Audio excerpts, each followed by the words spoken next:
بسم الله الرحمن الرحیم. السلام علیکم ګل اردوونکو، ستړي مشه، په خیر راغله او هر کله راشه. ستاسو خپل چینل دی FM 93 ریډیو دلبر 400 او زه یم ستاسو ورور، ستاسو کشر، ستاسو خپل فیاض مشال. مینوالو، نن د ګل ورځ او د نخې شپه ده او ټولو ګل اردوونکو زما ټولو ګلونو ځان ته د ګل ورځ او د نخې شپه په نښه کړې ده. مینوالو، دا هم هغه د نخې شپه ده. زما او ستاسو ملګرتیا به ټیک د اوس نه تر 1 بجې پورې وي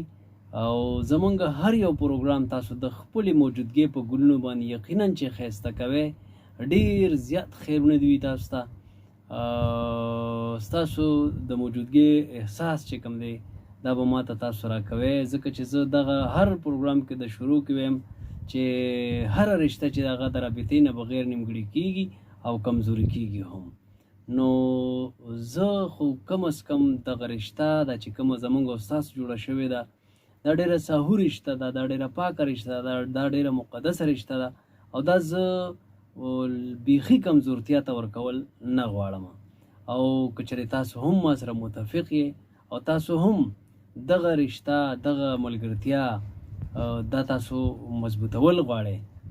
کمزورتیا ته تاسو هم نه ورکوئ، نو بیا خو په کار دا ده چې زمونږ د ټنګ د شمیره تاسو یاد ولرئ او دا ډېره اسانه ده او ډېره ښکلې ده. 09115150903 همدغه دی،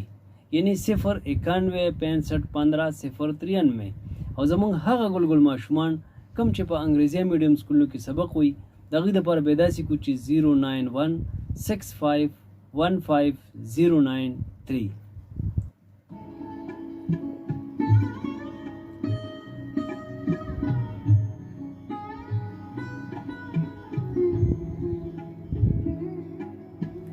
قدرمنو اوریدونکو، تیر پروګرام کې ما چې کومه خبره کړې وه او زه راغلی وم، نو زه ډېر ما دا شروعات د دې نه کړی و، پیل مې د دې نه کړی و چې زه ډېر زیات خفه وم او دا وه چې ما چې پروګرام ته مې بیخي تاب هم نه راته، زړه مې هم نه کېده، خو یو خورکی چې هغه ډېر زیات مجبوره کړی وم او د هغې کوم خبره وه هغه پیغام رسول ډېر زیات ضروري و. او دا د یوازې د دغې خورکۍ د کور خبره نه وه، دا یوازې د هغې مسله نه وه، داسې ډېر کورونه هم د دغې چې کوم ناسور دی د دغې نه زموږ دا معاشره ډکه شوې ده چې هغه د نشو په شکل کې ما دغه کومه خبره چې کړې وه چې هغه راغلي دي زموږ د معاشرې ته او زموږ د بچیان، زموږ د ټول د نوي نسل دا په هغې باندې اخته دي. نو هغه خبره خو بیخي اوس نن نه کوو، ځکه چې نن ډېر خوشحاله یم، نن ډېر زیات خوشحاله یم، ځکه چې ما په تیر پروګرام کې چې کومه خبرې کړې دي نو هغه بالکل اوس ریپیټ کوم، بالکل هم نه هغه دوباره کوم نه، تکراروم یې نه، خو هغې رنګ راوړو. دا به زه تاسو ووایم، د خوشحالۍ خبر دا دی چې هغه خبرو رنګ راوړو او هغه بچي چې کوم بچي زمونږ ډېر ما ویلو چې دا زمونږ سیال بچی دی او دا زموږ پښتون بچی دی او پښتون د پښتنې دی، هغه پوهیږي په خبره، خو چې څوک یې پوهیږي. نو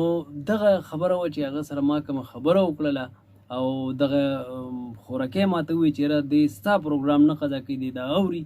او مونږ ټول یې اورو، خو دی ډېر په توجه سره اوري. نو ما هغه ته هغه نصیحت و واز و چې څه و هغه مې ورته وکړو، ځکه چې موږ هم د دغه مشرانو نه چې څنګه زما زیات تر ناستې مشرانو سره کېږي، حجره مې لیدلې ده، جومات مې لیدلی دی، نو هغې کې چې کومې خبرې موږ سره کومې زده کړې شوي دي، کوم د مشرانو نه موږ ته پاتې خبرې دي، نو ما هم هغه